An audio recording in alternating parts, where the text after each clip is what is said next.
విష్ణుం శశివర్ణం చతుర్భుజం ప్రసన్నవదనం ధ్యాయేత్ సర్వవిఘ్నోపశాంతయే.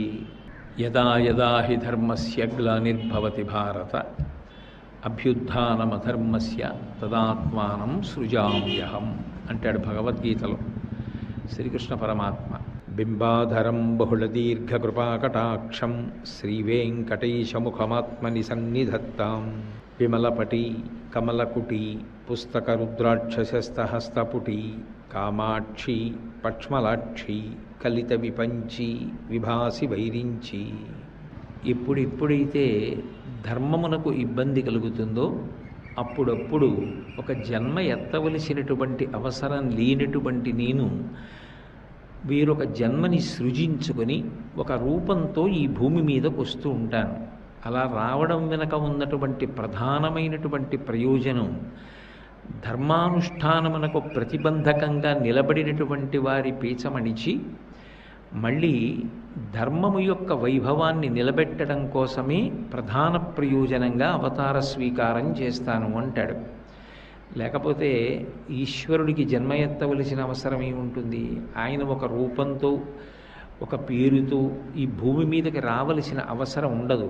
అందుకే ప్రధాన ప్రయోజనము ధర్మమును నిలబెట్టుటే అని భగవద్గీతలో చెప్తాడు. అయితే మిగిలిన యుగాలకి కలియుగానికి ఒక ప్రధానమైనటువంటి వ్యత్యాసం ఉంటుంది. ధర్మాన్ని ధర్మంగా అనుష్ఠించడానికి యోగ్యమైనటువంటి పరిస్థితులు మిగిలిన యుగాలలో ఉంటాయి. కృతయుగం ఉందనుకోండి, ధర్మం 4 పాదాలతో నడుస్తుంది.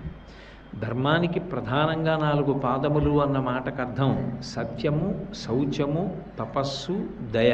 ఆ 4 ధర్మము యొక్క పాదములు.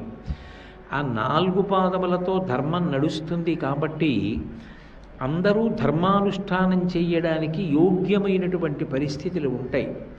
అధర్మమునందు పెద్ద అనురక్తి ఎవరికీ ఉండదు.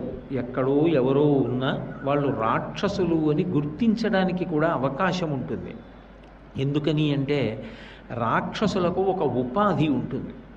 ఆ శరీరము చేత గుర్తిస్తారు. ఒక చీమని చూడగానే ఇది చీమ అని ఎలా గుర్తుపడతారో, ఒక కుక్కని చూడగానే ఇది కుక్క అని ఎలా గుర్తుపడతారో, అలాగే రాక్షసుణ్ణి చూడగానే వీడు రాక్షసుడు అని గుర్తుపడతారు. అది కృతయుగం వరకు, త్రేతాయుగం వరకు నడిచింది.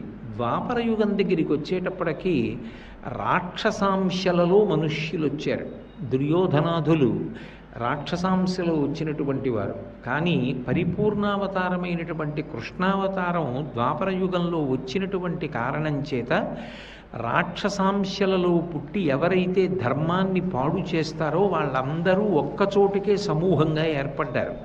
కురుక్షేత్ర సంగ్రామ భూమి యందు దుర్యోధనుడి నాయకత్వంలో రాక్షసాంశలో ఉన్న వాళ్ళందరూ ఒకవైపు, దేవతాంశలలో వచ్చినటువంటి కొద్దిమంది ప్రత్యేక కారణముల వలన దుర్యోధనుడి పక్షం వైపుకి వెళ్ళవలసి వచ్చిన, బృహస్పతి అంశలో వచ్చినటువంటి ద్రోణుడు, వసువు యొక్క అంశలో వచ్చినటువంటి భీష్ముడు, ఇటువంటి వారు కొన్ని ప్రత్యేక కారణములకు దుర్యోధనుడి యొక్క పక్షాన యుద్ధం చేసిన, దేవతా రూపాలుగా వచ్చినటువంటి వారు, దేవతల యొక్క అంశలలో వచ్చినటువంటి వారందరూ కూడా ధర్మరాజు గారి పక్షంలో యుద్ధం చేశారు.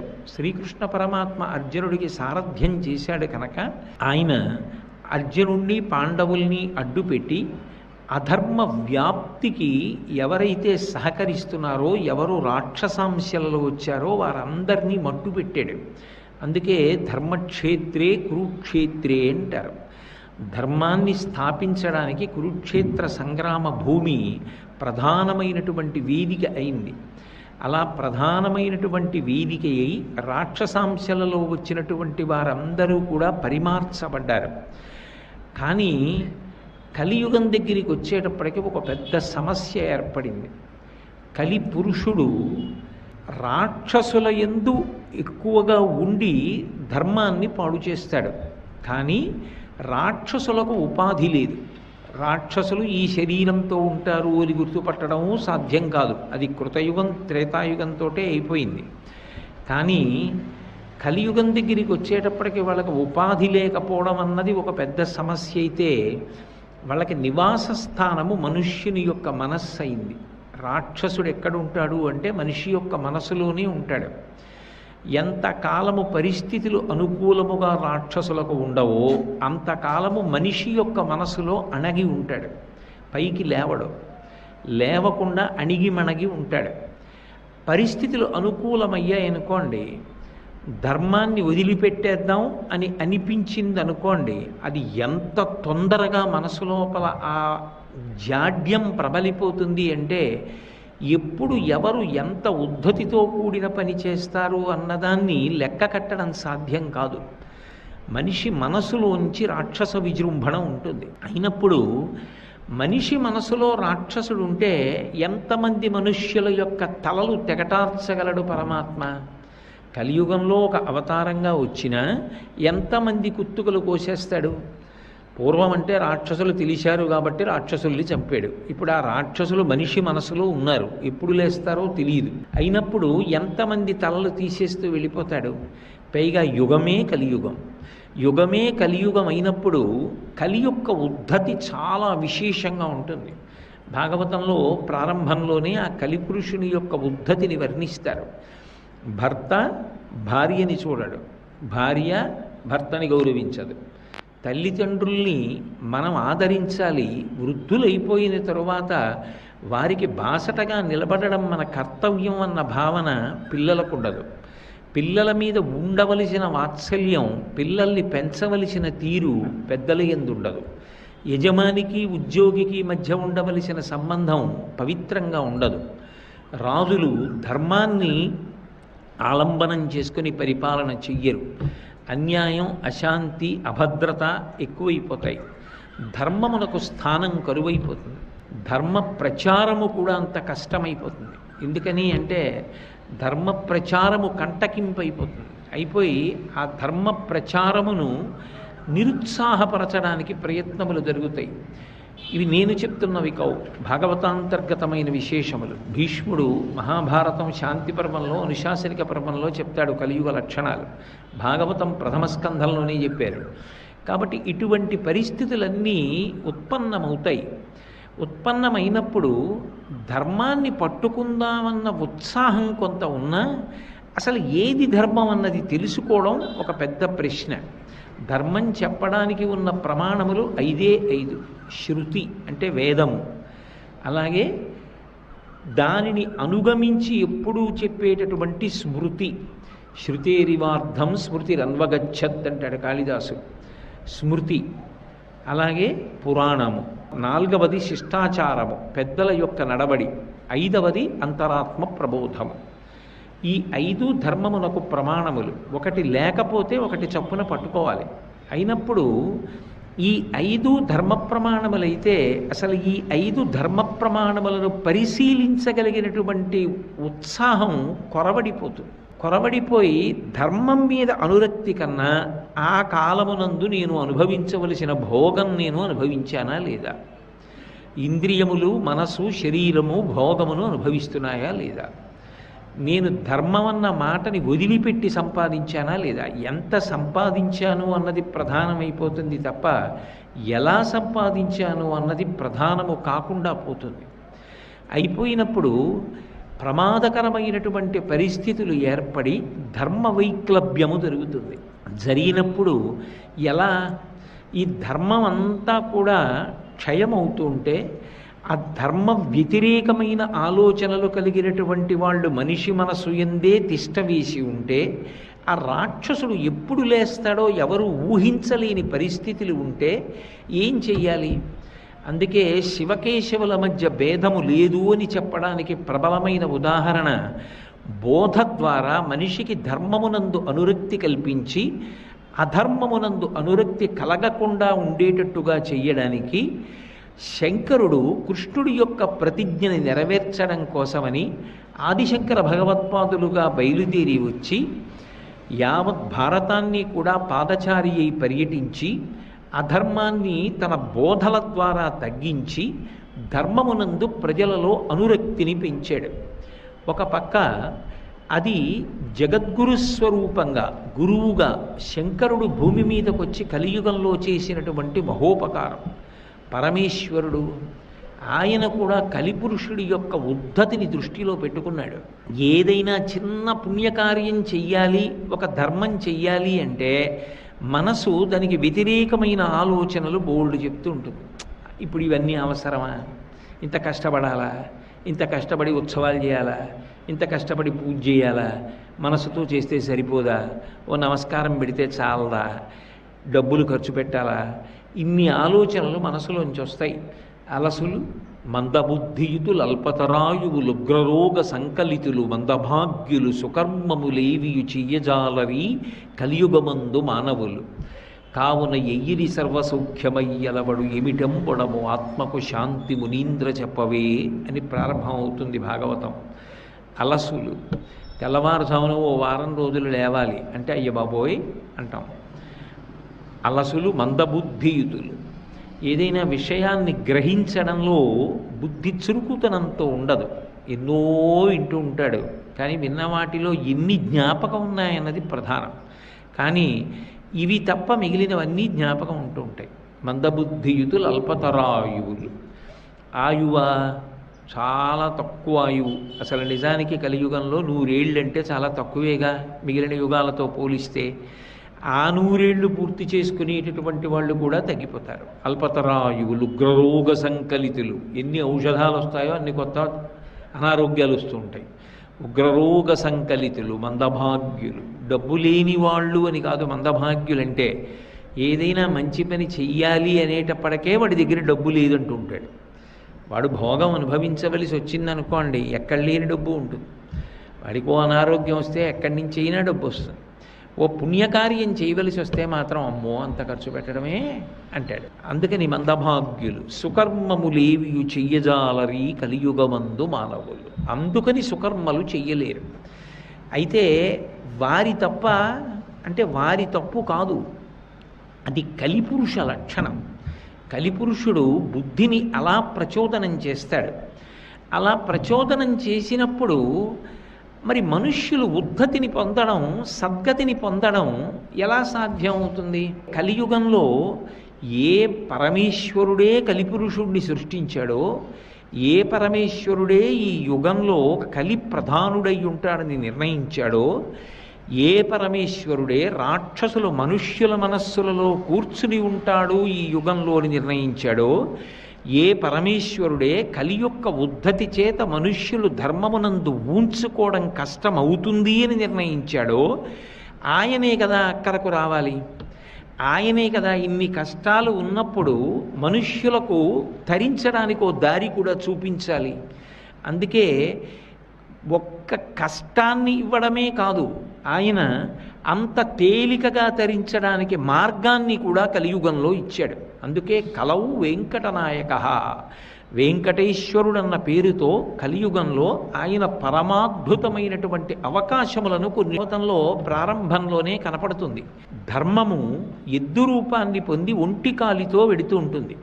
భూమి గోరూపాన్ని ధరిస్తుంది. ధరించి ధర్మదేవత ఆ వృషభంతో మాట్లాడుతుంది.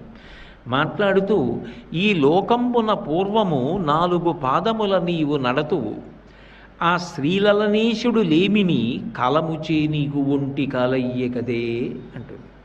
ఒకప్పుడు శ్రీకృష్ణ పరమాత్మ పరిపూర్ణావతారం ఈ భూమి మీద నడిచింది ద్వాపరయుగం చివరి వరకు. ద్వాపరయుగం చివరిలో ఆయన అవతార పరిసమాప్తి చేశారు. కలియుగంలో రాక్షసులు మనుష్యుల యొక్క మనసులలోకి ప్రవేశించారు. ప్రవేశించినటువంటి కారణం చేత కలియుగంలో ధర్మదేవతకు 3 పాదములు తొలగిపోయాయి. 1 శౌచము, 2 తపస్సు, 3 దయ. ఈ 3 తొలగిపోయాయి. మిగిలిపోయినది సత్యం ఒక్కటే మిగిలిపోయింది. సత్యము అంటే భగవంతుడే సత్యము. సత్యం శివం సుందరం అంటాం కదూ.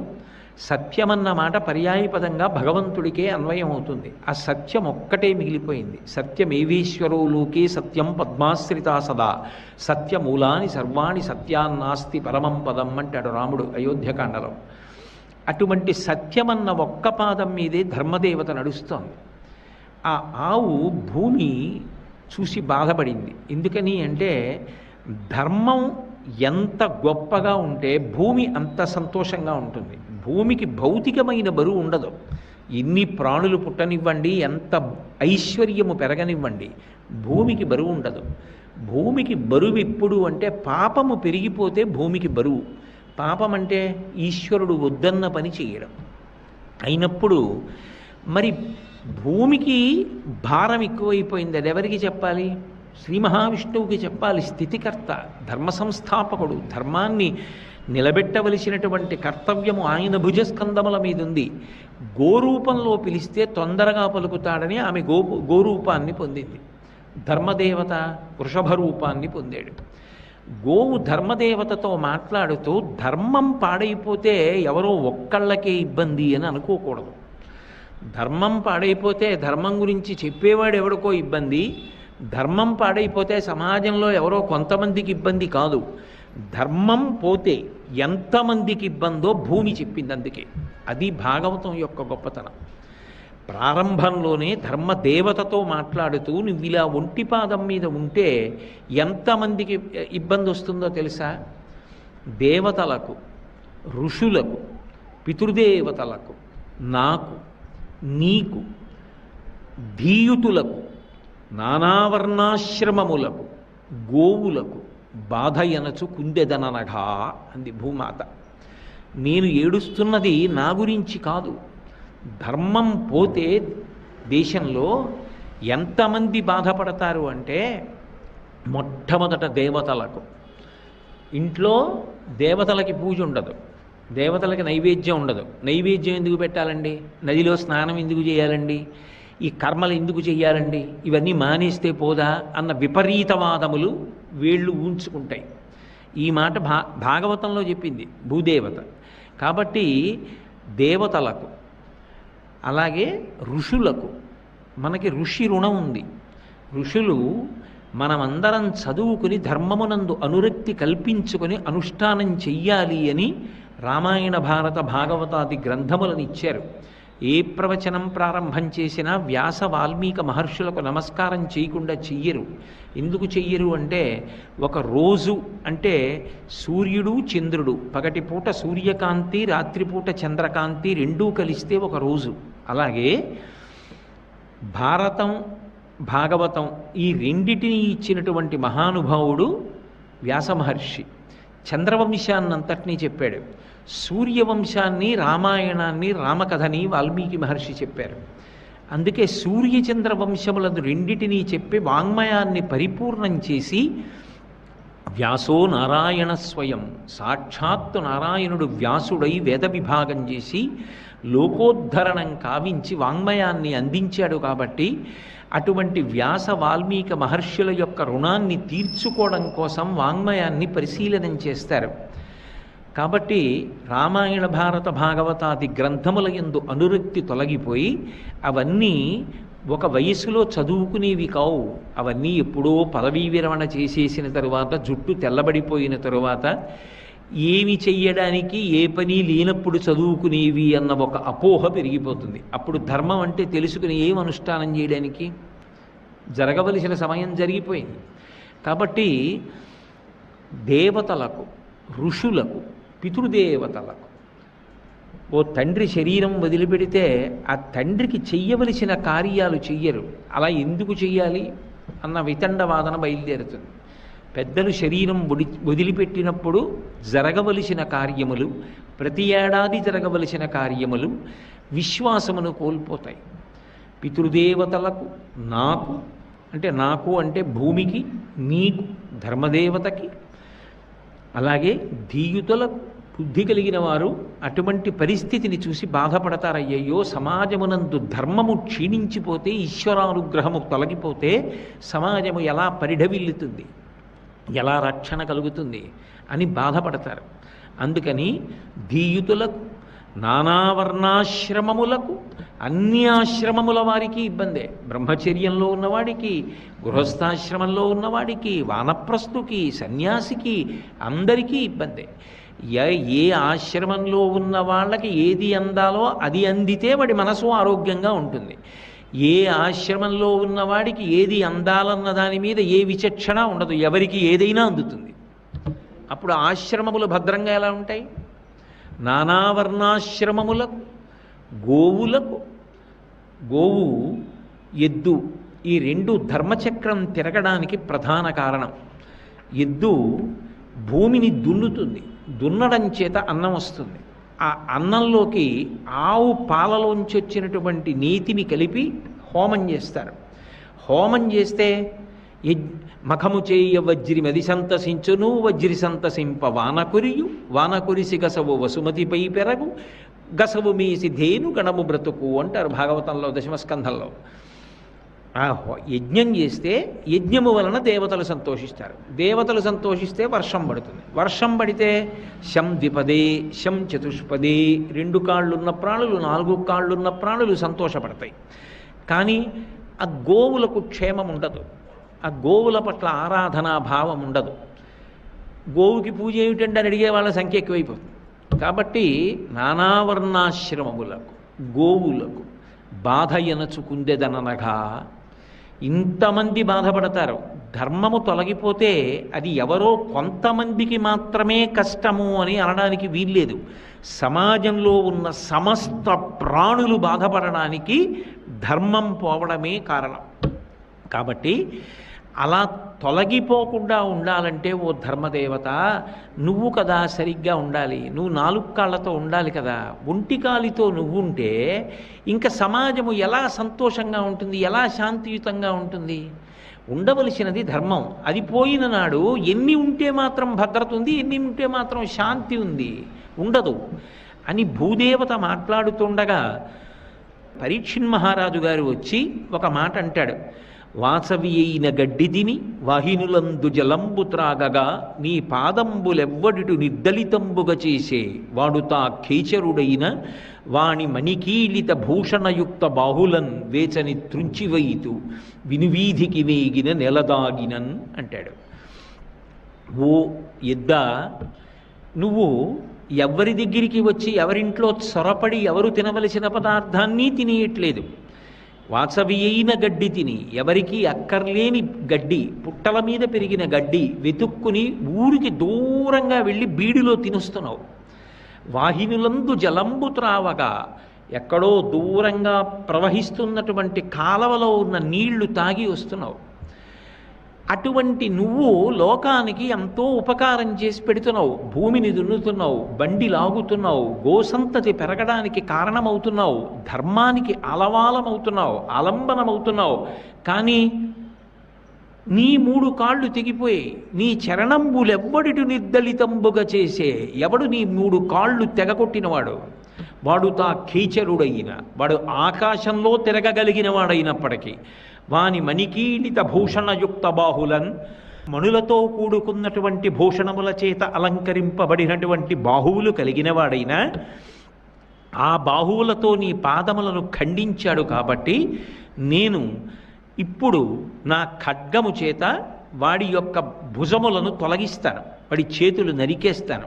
వేచని త్రుంచివయితు వినువీధికి వేగిన నెలదాగినన్, వాడు ఆకాశంలోకే పారిపోని, నేలలోకే దూరిపోని, వదిలిపెట్టను అని అలా తాను ఎందుకు చెయ్యాలో తన కర్తవ్యత నిష్టనంతటినీ చెప్పినా ఆ వచ్చినటువంటి కలిపురుషుడు గజ గజ గజ వణికిపోతూ పరీక్షిత్ మహారాజు దగ్గరికి వచ్చాడు.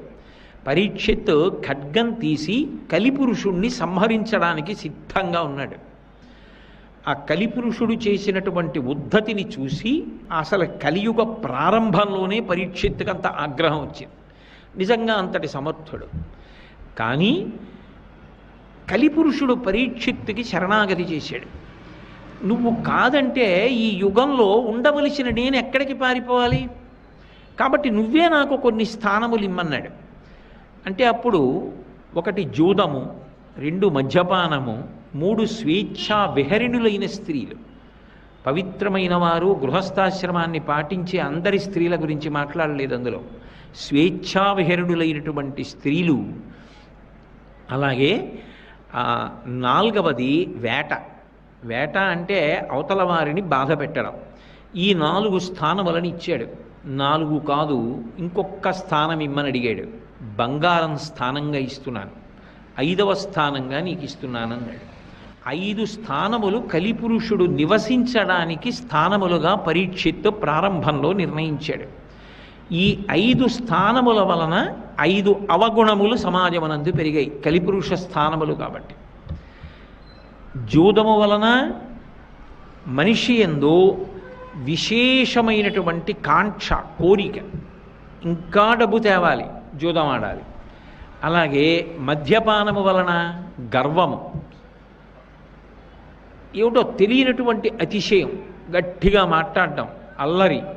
మద్యపానము వలన గర్వము, స్వేచ్ఛావిహరుణులైనటువంటి స్త్రీల యొక్క సమాగమము వలన అలవిలేని కామము, విశృంఖలత్వమును పొందినటువంటి కామం, ధర్మాన్ని వదిలిపెట్టినటువంటి కామము వృద్ధి చెందడం. వేట వలన హింస, తమకము, ఎంత బాధించినా అందులో సంతోషాన్ని పొంది ఇంకా బాధ పెడుతూ ఉండడం ఎవరినో. వేట వలన హింస, సువర్ణము వలన ద్వేషము.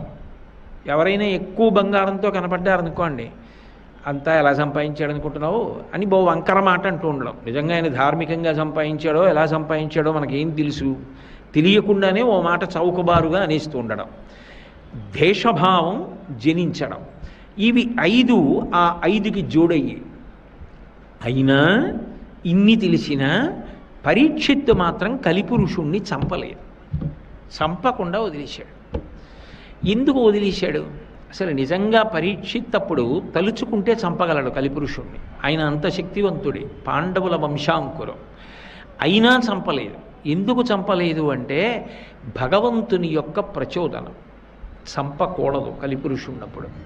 ఎందుకనంటే కలిపురుషుడి వలన ఎన్ని అవగుణములు ఉంటాయో అంత పెద్ద ఉపకారం కూడా నడుస్తుంటుంది. ఇప్పుడు ఇన్ని బాధలలో ఉన్నప్పుడు రక్షించవలసిన వాడెవరు? పరమేశ్వరుడు. అందుకే యుగమునందు శ్రీవేంకటేశ్వరుడే ఒక గొప్ప మినహాయింపుని కల్పించాడు.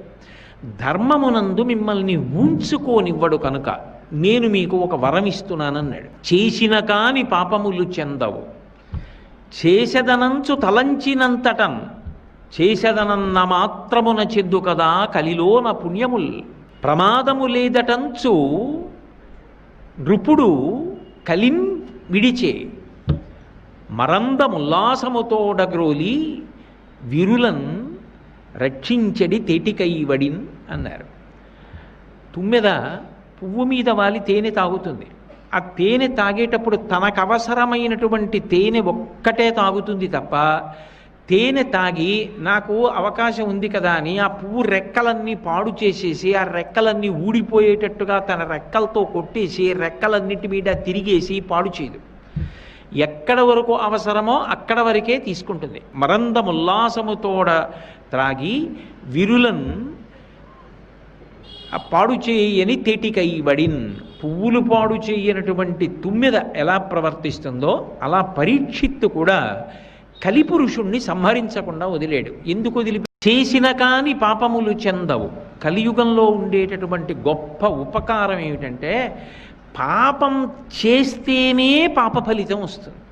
ఎందుకని అంటే కలియుగంలో పాపము బలవంతంగా పాపమును చేయించలేదు. పాపమునకు ఆ శక్తి ఉండదు. పాపం ఏం చేస్తుందంటే ఎప్పుడూ కూడా పక్కన ఒక ఆకర్షణ చూపిస్తుంది. వీడు పాపం చెయ్యడు ఆకర్షణ చూపించకపోతే, కాబట్టి వీడికి ఒక తాయిలం పెట్టాలి. ఇంద్రియ భోగాన్ని చూపిస్తుంది. నువ్వు ధర్మం ధర్మం ధర్మం అని పట్టు కూర్చుంటే ఎప్పటికి అనుభవిస్తావు? ఎప్పుడు సంతోషిస్తావు? కాసేపు ఆ మాట మరిచిపో. ఆ మాట మరిచిపోతే ఇదిగో నువ్వు కళ్ళతో సుఖపడచ్చు, చెవులతో సుఖపడచ్చు, మనసుతో సుఖపడచ్చు, శరీరంతో సుఖపడచ్చు, చర్మంతో సుఖపడచ్చు, వాసనతో సుఖపడచ్చు, నాలుకతో సుఖపడచ్చు. కాసేపు ధర్మం వదిలి అని ఆకర్షిస్తుంది. నేను ఇంతకన్నా స్పష్టంగా చెప్పక్కల్లా. ఆ ఆకర్షణకి వశమవుతాడు. ఆ ఇంద్రియ సుఖాల కోసం ఏం చేస్తాడంటే ఆ పాము నోట్లోకి వెళ్ళిపోతాడు. అదే అఘాసుర వృత్తాంతం అంటారు. పాపపు రక్కసుడు త్రోవ పడియుండి నృపా అని అద్భుతమైన అనువాదం చేశారు పోతన గారు. పాపపు రక్కసుడు అన్నారు సంస్కృతంలో అఘాసురుడు అంటే. త్రోవలో పడుకుని ఆకర్షిస్తాడు. ఆకర్షణకి లొంగి పాపంలోకి వెడితే మింగేస్తాడు. మీరు వెళ్ళకపోతే నేను వెళ్ళను నాకు ఈశ్వరుడు కావాలన్నారనుకోండి, బలవంతంగా మింగలేడు. మిమ్మల్ని బలవంతంగా గ్రసించడం పాపం చేయలేదు. పాపం ఆకర్షణ చూపించి లాగడానికి ప్రయత్నిస్తుంది అంతే. అందుకే కలియుగంలో పాపాన్ని చేస్తేనే పాప ఫలితం ఇస్తారు. కానీ చేసిన కాని పాపములు చెందవు, చేయతలంచినంతటన్ చేసేదనన్న మాత్రమున చెందు కదా కలిలోన పుణ్యముల్ మోసములీదటంచు నృపముఖ్యుడు కాచ కలిన్. త్రికరణ శుద్ధిగా, ఏదో నోటి మాటగా అండం కాదు, నిజంగా మనసారా ఓ కోరిక కోరుకున్నాడు, ఈశ్వరుడు వాడు ఆ పని చేశాడు అని ఫలితం ఇచ్చేస్తాడు. అయితే ఒకటి, మనసారా కోరుకున్న కోరిక అయి ఉంటే, నాకు గంగా స్నానం చెయ్యాలని ఒక పెద్ద కోరిక, కాశీ వెళ్ళాలి, గంగలో స్నానం చేయాలి, కనీసంలో కనీసం ఉత్తరాయణంలో ఒక్కసారి, దక్షిణాయనంలో ఒక్కసారి గంగా స్నానం చేసి రావాలి అని మనసులో చాలా కోరికుండి దక్షిణాయనం అయిపోగానే వెళ్ళలేకపోయాను అనుకోవడమే ఇన్నేళ్ళు వచ్చేసాయి. దక్షిణాయనంలో ఉత్తరాయణంలో కూడా గంగా స్నానం చేయలేకపోతున్నాను అని నేను బాధపడ్డాను అనుకోండి, నేను గంగా స్నానం చేసేశానని వేసేస్తాను. అది కలియుగంలో ఉండేటటువంటి గొప్ప అదృష్టం. అయితే రోజు లేచి నేను ఆ సహస్రలింగార్చన చేస్తే బాగుండు అని మనసులో ఒకసారి అనేసుకుని వెళ్ళిపోతే వస్తుందని కాదు చూసమండి. త్రికరణ శుద్ధిగా ఆర్తి పొంది అన్నవాడైతే పాపం ఆయన తీర్చుకోవడానికి ప్రతిబంధకములను దాటలేకపోతే, అటువంటప్పుడు చేసేదనన్న మాత్రమున చెందు కదా కలిలోన పుణ్యముల్, అలా అనుకున్నంత మాత్రం చేత పుణ్యాన్ని ఇస్తున్నాడు. అలా చేస్తే బాగుండు అని అనుకుంటే మాత్రం పాప ఫలితాన్ని ఇవ్వట్లేదు, చేస్తేనే పాప ఫలితాన్ని ఇస్తున్నాడు. చేద్దాం అనుకుంటే త్రికరణ శుద్ధిగా పుణ్యఫలాన్ని ఇచ్చేస్తున్నాడు. అందుకే మోసము లేదటంచు నృపముఖ్యుడు కాచ కలిన్, అందుకు పరీక్షిత్తు చంపడం మానేశాడు. మరందముల్లాసముతోడ గ్రోలి విరులం తెగవేయని తేటికైవడిన్. తేనె ఉల్లాసంగా తాగి పువ్వుని పాడు చేయనటువంటి తుమ్మెద ఎంత మర్యాదగా ప్రవర్తించిందో అలా ఈయనని కట్టడి చేశాను, కొన్ని స్థానాలే ఇచ్చాను. ఇప్పుడు ఆయన ఉండడం వల్ల సమాజానికి ప్రయోజనం ఉన్నది ఈ యుగంలో, కాబట్టి ఇతన్ని చంపేయకూడదు, వదిలిపెట్టేశాడు పరీక్షిత్. అది భగవంతుడిచ్చినటువంటి మొట్టమొదటి అవకాశం కలియుగంలో. నువ్వు ఏ కారణం చేతనైనా, ఏ పరిమితుల వలననైనా, అందుకే గంగా స్నాన ప్రకరణంలో వ్యాఖ్యానంలో ఒక మాట అంటారు, తీరా కాశీ గంగా స్నానం చేద్దాం అనుకుని వెళ్ళాడు, తీరా గంగా స్నానానికి అని వెళ్ళిన తర్వాత కాశీలో తెల్లారగానే 104 జ్వరం వచ్చింది. ఇప్పుడు ఆ గదిలో పడుకుని ఏడుస్తున్నాడు, అయ్యో ఇంత దూరం వచ్చాను గంగ స్నానానికి వెళ్ళలేకపోతున్నాను. తనతో వచ్చిన వాళ్ళు వెళ్ళి గంగ స్నానం చేసి వచ్చేసారు. ఇప్పుడు ఇంత దూరం వచ్చాను గంగ స్నానం చేయలేకపోయానని ఏడిచిన వాడికి, ఎవరైతే బాధపడ్డాడో వాడికి గంగా స్నానం చేసినటువంటి ఫలితాన్ని ఇచ్చేశారు.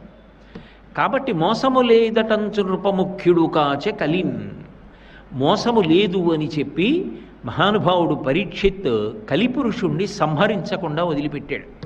కలియుగంలో భగవంతుడిచ్చినటువంటి మొట్టమొదటి అవకాశం. అందుకే వెంకటాద్రి సమం స్థానం బ్రహ్మాండే నాస్తికించన వెంకటేశ సమోదీవో నభూతో నభవిష్యతి. అంతకు ముందు యుగాల్లో అలా కాదు, అధర్మం చేశావు పీక తీసేస్తాను, ధర్మం చేశావు కాపాడతాను. ఈ యుగంలో నువ్వు ధార్మికంగా ఎందుకు ఉండలేకపోతున్నావో, కలిపురుషుడి యొక్క ప్రభావం ఎంత తీవ్రంగా ఉందో నేను దృష్టిలో పెట్టుకుని నువ్వు త్రికరణ శుద్ధిగా చేద్దామని అనుకుంటే చాలు, నువ్వు చేశావని పుణ్యం ఇస్తా. మొదటి సావకాశం ఇచ్చాడు. ఇంత సావకాశం ఇచ్చినటువంటి అవతారం కాబట్టే వెంకటేశ సమోదీవో నభూతో నభవిష్యతి. వెంకటేశ్వరావతారం లాంటి దయ కలిగినటువంటి అవతారం లోకంలో ఇంకొకటి ఉండదు. అంతేకాదు, కేవలం అదొక్కటి ఇచ్చి విడిచిపెట్టడం కాదు, ఆయన చేసినటువంటి అద్భుతమైన విశేషం ఏమిటి అంటే, ఈ లోకంలోకి వచ్చినప్పుడు కలియుగంలో పాపము చాలా విశేషంగా ఉంటుంది. ఎందుకని అంటే కలిపురుషుడి ఉద్ధతి. అసలు ఈ యుగం ప్రారంభం అవగానే ఒకటో కలిపురుషుడి గురించి, కలియుగం గురించి ఇలా చెప్తున్నారు. ఈ యుగం ఏమిటో, ఈ ప్రజలు ఏమిటో ఒకసారి చూసి రావాలి. అందుకని మొట్టమొదట ప్రపంచానికి అంతటికీ పూజామందిరం లాంటిది. వేదభూమి, కర్మభూమి. పూజామందిరంలో మనం చేసిన అనుష్ఠాన బలం వల్ల, భగవద్ అనుగ్రహం వల్ల ఇల్లంతా చల్లగా ఉంటుంది. కాబట్టి ఇల్లంతా మనమే కట్టుకున్నా భగవదారాధన పూజామందిరంలో చేస్తాం. అక్కడ చేస్తే ఇల్లంతా చల్లగా ఉంటుంది, ఇంట్లో అందరూ చల్లగా ఉంటారు. అలాగే యావత్ ప్రపంచానికి పూజామందిరం లాంటిది భారతదేశం. కర్మభూమి, వేదభూమి, యజ్ఞభూమి. కాబట్టి చూసొద్దామని వచ్చాడు నారదుడు. వచ్చి చూసి మళ్ళీ సత్యలోకానికి వెళ్ళి తండ్రి చతుర్ముఖ బ్రహ్మగారి దగ్గర గుండెలు బాదుకుని విజ్ఞాపన చేశాడు. అదేమిటి కలియుగం అలా ఉంది?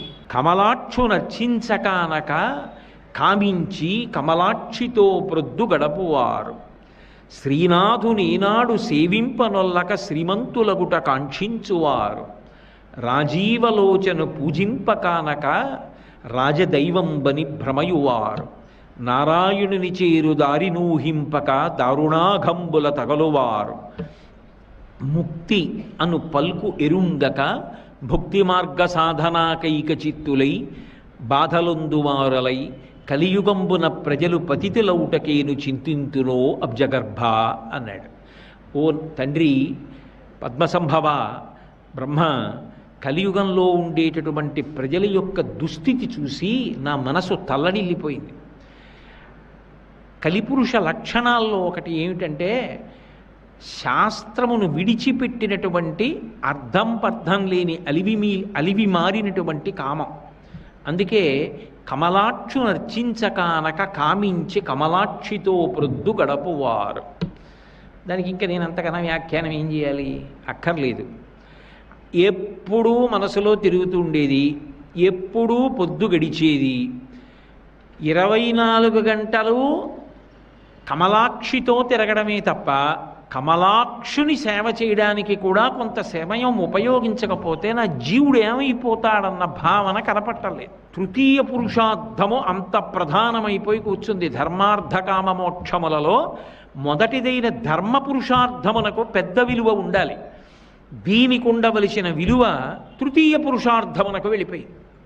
కాబట్టి కమలాక్షు నర్చింప కానక కామించి కమలాక్షితో ప్రొద్దు గడపువారు, శ్రీనాథునేనాడు శ్రీవింపనల్లక శ్రీమంతులగుట కాంక్షించువారు. శ్రీనాథుడు అంటే లక్ష్మీపతి, శ్రీహప్పతి, శ్రీమన్నారాయణుడు. ఆయన పూజ చేస్తే ఆవిడొస్తుంది. మన ఇంటికి అమ్మాయి వచ్చి ఉండాలి అంటే అల్లుడు గారు అమ్మాయి కూడా వచ్చారనుకోండి, మనవలును ఉంటుందో 10 రోజులు. అల్లుడు రాకుండా అమ్మాయి వచ్చిందనుకోండి, ఆయనకి వంట రాదు, నాన్నగారు ఒక్కరే ఉన్నారని వెళ్ళిపోతుంది. అమ్మాయి ఉండాలంటే ఆయన కూడా వస్తే ఉంటుంది. కానీ కలియుగంలో అందరికీ లక్ష్మీదేవి అనుగ్రహం కావాలి. లక్ష్మీ పూజ చేసేవాడు లక్ష్మీదేవి అనుగ్రహాన్ని కోరేవాడే తప్ప నారాయణ అనుగ్రహం కావాలనేవాడు మాత్రం తగ్గిపోతాడు. ఆయన అక్కర్లేదు, ఆవిడ కావాలి. ఆవిడ ఆయన ఉంటే తప్ప నేను రానంటుంది. నిత్యానపాయని. ఆయన వస్తే నేను వస్తా, ఆయన రాకుండా నేను రాను. వీడు ఆవిడ అనుగ్రహం కావాలి, ఆవిడ పూజలు, లక్ష్మీ పూజలు. నారాయణుడు అక్కర్లేదు, నారాయణుడి స్పర్శ అక్కర్లేదు. కాబట్టి శ్రీనాథునేనాడు సేవింపనొల్లక శ్రీమంతులగుట కాంక్షించువారు, రాజీవలోచను సేవింప కానక రాజదైవంబని భ్రమయువారు. అధికారిని పొగడమంటే, ప్రభువుల్ని పొగడమంటే అబ్బో ఎన్నెన్ని స్తోత్రాలు, ఎంతంత అభిమానాలు, ఎంతంత పక్షపాతాలు, ఎంతంత నోటి దురుసుతనాలు. అదే భగవంతుడి మీద 4 శ్లోకాలు చెప్పు, 2 పద్యాలు చెప్పు, విష్ణు సహస్రనామ స్తోత్రం చెప్పంటే మాత్రం నాకు రాదండి అంటారు. ఎందుకని? అనురక్తి ఏది? ఓ రూపాయి కాసు వస్తుంది పై అధికారిని పట్టుకుంటే అంటే ఉచ్చం నీచం విడిచిపెట్టి ఆయన పొగట్టగా అర్హుడా కాడా అని కూడా చూడకుండా స్తోత్రం చెయ్యమంటే మాత్రం ఎక్కడ లేని భాషా పరిజ్ఞానం పెళ్ళుబుకుతుంది. కాబట్టి రాజీవలోచను సేవింపకానక రాజదైవంబని భ్రమయువారు, నారాయణుని చేరు దారి నూహింపక దారుణాఘంబుల తగలువారు. మిగిలిన ఏ ప్రాణి కూడా భగవంతుణ్ణి చేరుకోగలగడానికి ఉద్యమించలేదు. ఒక్క మనిషికి భగవంతుడు పరమాద్భుతమైన 2 ఉపకరణములను ఇచ్చాడు. ఒకటి కంఠం, స్వరపీఠిక. ఆ కంఠంతో భగవన్నామాన్ని చెప్పుకుని తరించచ్చు. బుద్ధినిచ్చాడు, ఆ బుద్ధితో గురువుగారిని శాస్త్రాన్ని పట్టుకుని తరించిపోవచ్చు. ఆ బుద్ధిని ఉపయోగించుకోలేడు. కంఠమిస్తే ఆ కంఠముతో మంచి మాటలు చెప్పడం కన్నా, చెవులతో మంచి మాటలు వినడం కన్నా, అక్కర్లేని మాటలు మాట్లాడడానికి, అక్కర్లేనివి వినడానికే ఎక్కువ సమయాన్ని కేటాయిస్తాడు. దానివలన నారాయణుని చేరు దారి నూహింపక దారుణాఘంబుల తగలువాడు దారుణమైనటువంటి పాపములకు వశపడిపోతున్నాడు. దారుణాఘంబుల తగలువాడు ముక్తి అను పల్కు ఎరుంగక, అసలు మోక్షము అన్న మాట గురించి కించిత్ ఆలోచన కూడా చెయ్యకుండా భుక్తి మార్గ సాధనాకైక చిత్తులై, ఏమిటో ఇంకా అనుభవించాలి అనుభవించాలి అనుభవించాలి, ఎన్ని సౌకర్యాలు, ఎన్ని ఏర్పాట్లు, ఎంత దాచుకోవడమో, ఏం చేస్తాడు ఇవన్నీ? లోపలికి వెళ్ళిన ఊపిరి బయటికి వెళ్ళకపోయినా, వెళ్ళిన ఊపిరి లోపలికి వెళ్ళకపోయినా అయిపోయిందంతే. కింవానేన ధనేన వాజికరిభిప్రాప్తేన రాజ్యేన కింవా పుత్ర కళత్రమిత్ర పశుభిర్దేహేన గేహేన కిం జ్ఞాతైతక్షణభంగురం సపతిరోత్యాద్యం మనో దూరత స్వాత్మార్థం గురువాక్యతో భజ భజ శ్రీ పార్వతీ వల్లభం అంటారు. ఇంత గొప్పగా రక్షించిన ఈ శరీరం కూడా కట్టెల మీద కాలిపోతుంటే జీవుడు నిలబడి చూసుకోవాలి. కల్లరి బొమ్మయవు కాయమ్మునొల్లా అద్దె కొంపలబోలు ఆ లోకమొల్లా కనిపెంచు దొంగలవు తనయులనొల్లా ఇందుకీ భోగంబులిందుకీ మురుపు ముందు చా ఉండంగమురియంగనగుని అంటారు కదా శివమానస పూజలో. అలా ముక్తి అను పల్కు ఎరుంగక భుక్తి మార్గ సాధనాకైక చిత్తులై బాధలొందువారలై ఈ ధరాతలంబున ప్రజలు పతితులౌటకేను చింతింతును అబ్జగర్భ. అయ్యయ్యో, అక్కర్లేని విషయాల మీద వ్యామోహితులైపోయి, ఆకర్షణకి వశపడిపోయి, చెయ్యకూడని పనులన్నీ చేసేసి అశ్రద్ధతో పాపము చేత గ్రసింపబడి పాడైపోతున్నారే. ధర్మం మీద కానీ, శాస్త్రం మీద కానీ, ప్రమాణం మీద కానీ అసలు దృష్టి నిలబట్టలేదే. ఆ విశ్వాసము, ఆ నమ్మకంతో కూడిన ప్రవర్తన కనపట్టలేదు. తండ్రి, దీన్ని కాపాడేవాడెవరు? ఎవరు ఉద్ధరిస్తారు? ఎవరు రక్షిస్తారు అని చెప్పినప్పుడు బ్రహ్మగారు ఊరటతో కూడిన ఒక వాక్యాన్ని పలికాడు. బెంగపెట్టుకోకు.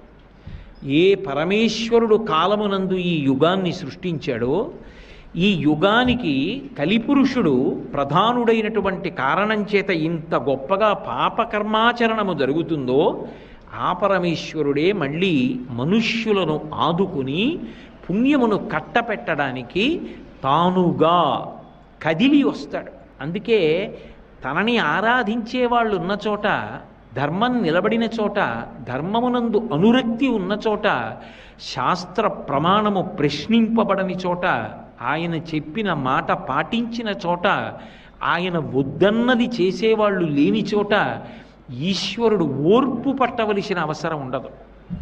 కానీ కలియుగంలో పరిస్థితులన్నీ దానికి వ్యతిరేకంగా ఉంటాయి. ఉన్నప్పుడు ఎంత ఓర్పుతో ఉండవలసినటువంటి అవతారం రావాలి.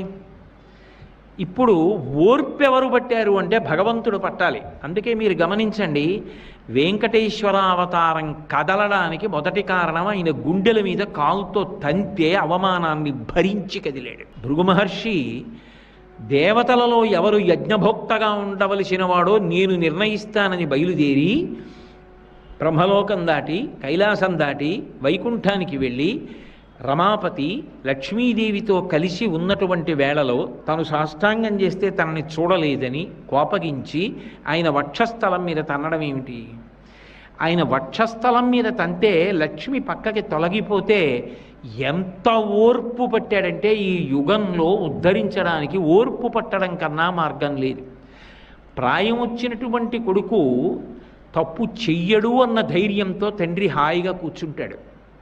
అదే ఏమీ తెలిసి తెలియనటువంటి వయసులో ఉన్నవో ఇద్దరు మనవలు ఇంట్లో తిరుగుతున్నారనుకోండి, వచ్చిరా అని అడుగులు వేస్తూ నడుస్తూ కనపడ్డవన్నీ ముట్టుకొని, కనపడ్డ ప్రతి వస్తువు నొక్కడం అలవాటు చేసుకున్నారనుకోండి, వాడు ఎందులో వేలెడతాడో, ఏ తీగ లాగుతాడో, ఏ వస్తువు పాడవుతుందో వాడిని కొట్టగలవా?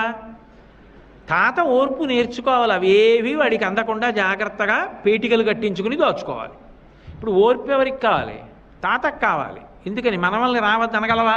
అనలేవు. మనవలు వస్తారు, వచ్చాక వాడికి ఏం తెలియదు, వాడు పాడు చేస్తాడు, వాడు అజ్ఞానం. ఓర్పు ఎవరికి ఉండాలి? తాతకు ఉండాలి. ఓర్పు ఎవరికి ఉండాలి? తండ్రికి ఉండాలి. అలాగే భగవంతుడు ఓర్పు పట్టాడు. కారణం యుగలక్షణం అటువంటిది. అందుకే భృగువు తంతే ఆయన కాలు శ్రీమన్నారాయణుడు పట్టుకున్నాడు. పట్టుకుని ఒక మాట అన్నాడు, వజ్రాధృతరం విద్ధి. అయ్యయ్యో అలా తన్ని సరే, ఈ శరీరం ఏం మృదువుగా ఉండదు స్వామి, ఇది అనేకమైనటువంటి దేవదానవ యుద్ధములలో పాల్గొన్నటువంటి శరీరం. కాబట్టి వజ్రాధృతరం విద్ధి మచ్చరీరం ద్విజోత్తమ, ఓ బ్రాహ్మణోత్తమ, నా శరీరం వజ్రంలా చాలా కఠినంగా ఉంటుంది, బాణపు దెబ్బలు ఓర్చుకోవడానికి. రాక్షసులు ఎన్నో అస్త్రములను ప్రయోగిస్తారు, శస్త్రములను ప్రయోగిస్తారు. ధర్మ సంరక్షణార్థం వాళ్ళతో యుద్ధం చేస్తూ ఉంటాను. అవి తట్టుకుని ఒళ్ళు కాయలు కాసిపోయింది, వజ్రంలా ఉంటుంది నా